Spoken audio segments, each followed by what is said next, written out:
जय श्री कृष्णा दोस्तों, स्वागत है हमारे चैनल क्विक नॉलेज में। आज के इस वीडियो में आप सुनेंगे पौष पूर्णिमा व्रत की कथा।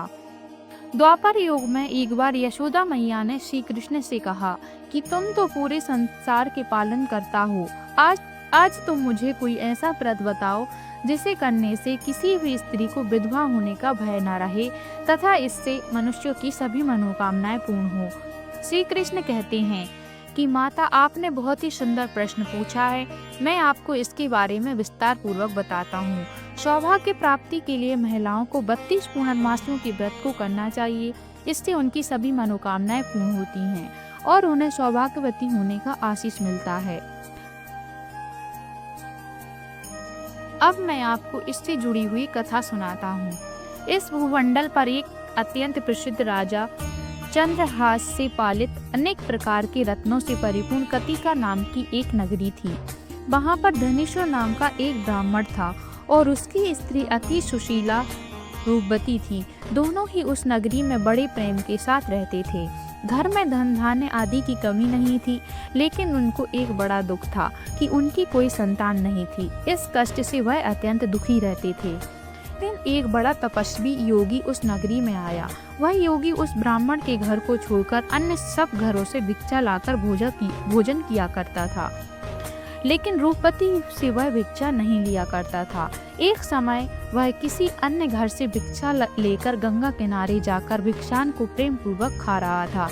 तभी धनेश्वर ने योगी को देखा और अपनी भिक्षा के अनादर से दुखी होकर योगी से बोला, महात्मा, आप सब घरों से भिक्षा लेते हैं, परंतु मेरे घर की भिक्षा कभी नहीं लेते। इसका कारण क्या है?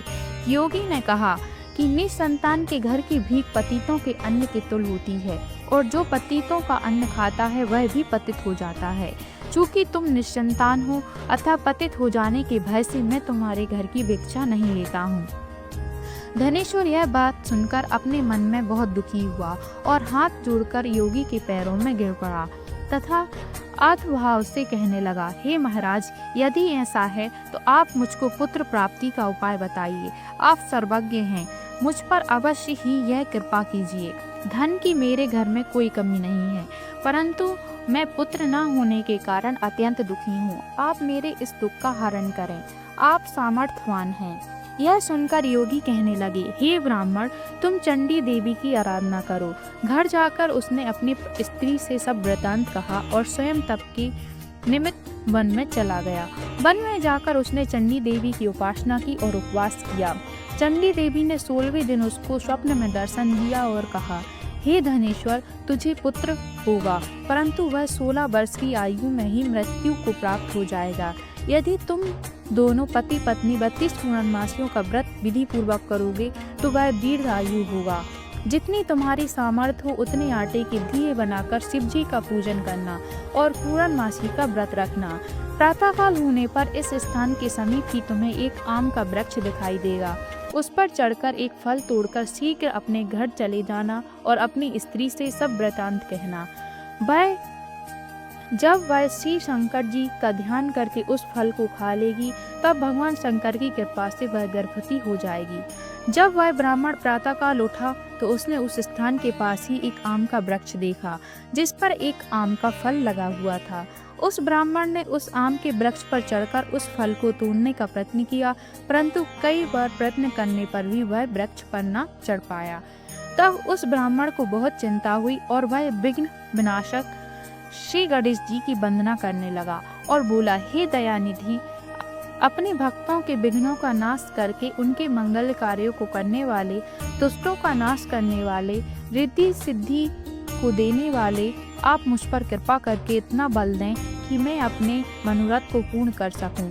इस प्रकार गणेश जी की प्रार्थना करने पर उनकी कृपा से धनेश्वर वृक्ष पर चढ़ गया और उसने एक अति सुंदर आम का फल देखा।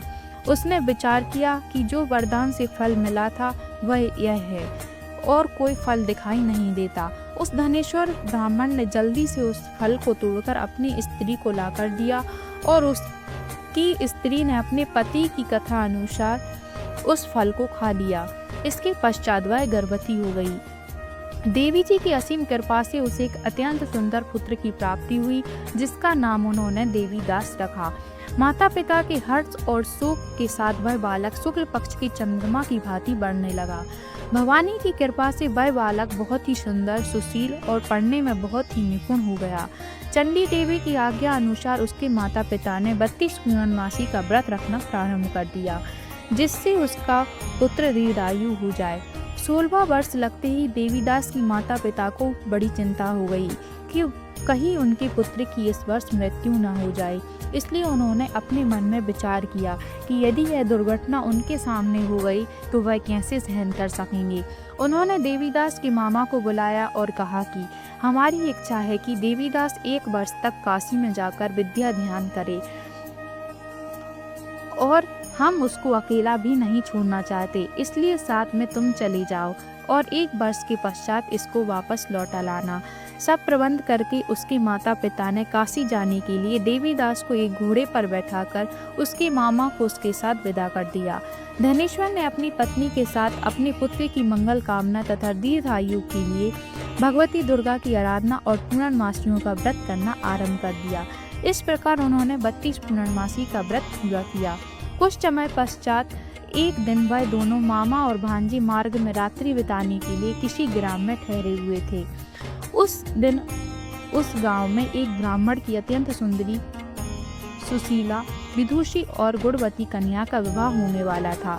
जिस धर्मशाला के अंदर वर और उसकी बारात ठहरी हुई थी, उसी धर्मशाला में देवीदास और उसके मामा भी ठहरे हुए थे।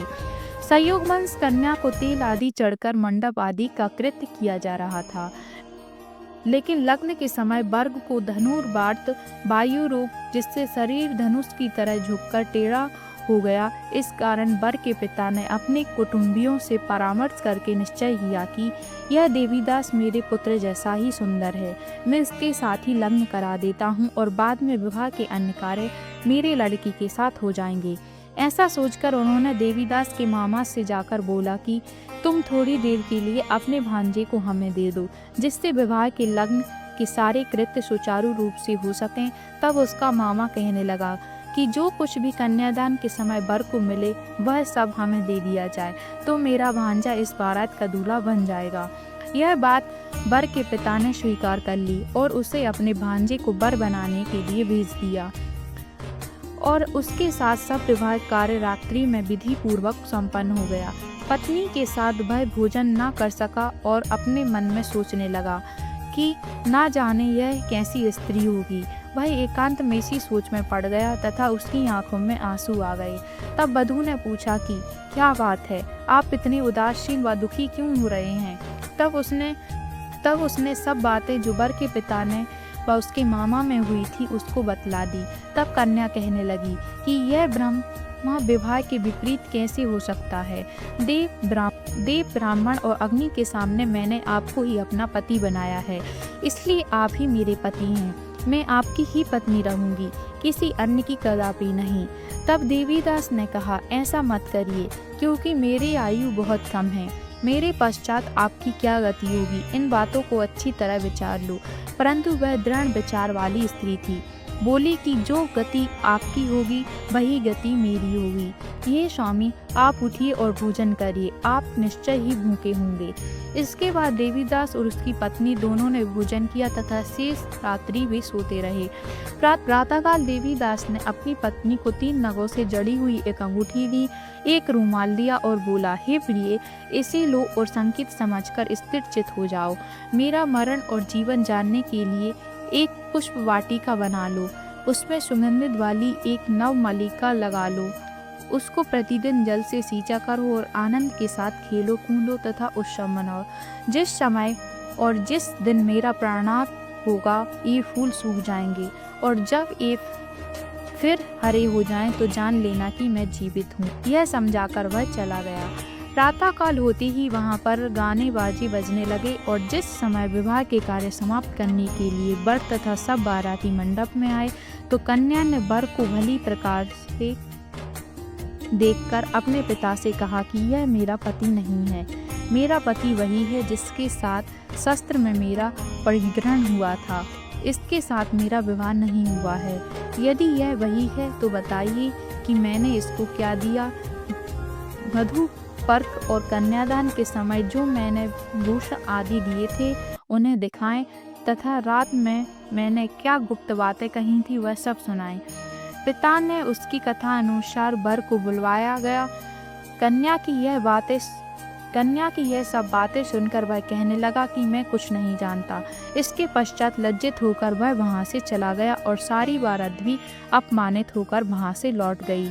भगवान श्री कृष्ण बोले, हे माता, इस प्रकार देवीदास काशी विद्या अध्ययन के लिए चला गया। जब कुछ समय बीत गया तो काल से प्रेरित होकर एक सर्प रात्रि के समय उसको डसने के लिए वहां आया।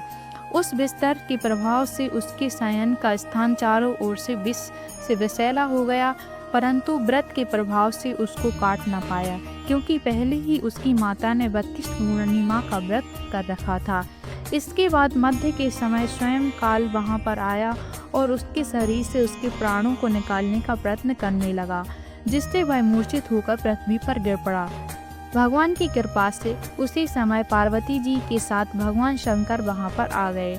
उसको मूर्छित दशा में देखकर पार्वती जी ने भगवान शंकर से प्रार्थना की हे प्रभु, इस बालक की माता ने पहले 32 पूर्णिमा का व्रत किया था, जिसके प्रभाव से हे भगवान आप इसको प्राण दान दें। भवानी के कहने पर भक्त वत्सल्य भगवान शिव ने उसको प्राणदान दे दिए। इस व्रत के प्रभाव से काल को भी पीछे हटना पड़ा और देवीदास स्वस्थ होकर बैठ गया। इधर उसकी स्त्री उसके काल की प्रतीक्षा किया करती थी। उसने देखा कि उस पुष्प वाटिका में पत्र पुष्प कुछ भी नहीं रहे तो उसको अत्यंत आश्चर्य हुआ, और जब वह वैसे ही हरी भरी हो गई तो वह जान गई कि वह जीवित हो गए हैं। यह देखकर वह बहुत प्रसन्न मन से अपने पिता से कहने लगी कि पिताजी, मेरे पति जीवित हैं, आप उनको ढूंढना शुरू करें। जब 16वां वर्ष व्यतीत हो गया तो देवीदास भी अपने मामा के साथ काशी से चल दिया। इधर उसके ससुर उसे ढूंढने के लिए अपने घर से जाने वाले ही थे कि वह दोनों मामा भांजे वहां पर आ गए। देवीदास को आता देखकर उसका ससुर बड़ी प्रसन्नता के साथ अपने घर में ले आया। उस समय नगर के निवासी भी वहां इकट्ठे हो गए और सबने निश्चय किया कि अवश्य इसी बालक के साथ इस कन्या का विवाह हुआ था। उस बालक को जब कन्या ने देखा तो पहचान लिया और कहा कि यह तो वही है जो संकेत करके गया था। तदुपरांत सभी कहने लगे कि भला हुआ जो यह आ गया, और सब नगरवासियों ने आनंद मनाया। श्री कृष्ण कहने लगे कि इस प्रकार धनेश्वर 32 पूर्णिमाओं के व्रत के प्रभाव से पुत्रवान हो गया। जो भी स्त्री इस व्रत को करती है वे जन्म जन्मांतर में विधवा का दुख नहीं भोगती और सदैव सौभाग्यवती रहती हैं। यह मेरा वचन है, इसमें कोई संदेह नहीं है। यह व्रत पुत्र पौत्रों को देने वाला तथा संपूर्ण मनोकामनाओं को पूर्ण करने वाला है। 32 पूर्णिमाओं के व्रत को करने से व्यक्ति की सब इच्छाएं भगवान शिव जी पूरी करती हैं। आशा करते हैं दोस्तों आपको हमारी जानकारी पसंद आई होगी। धन्यवाद।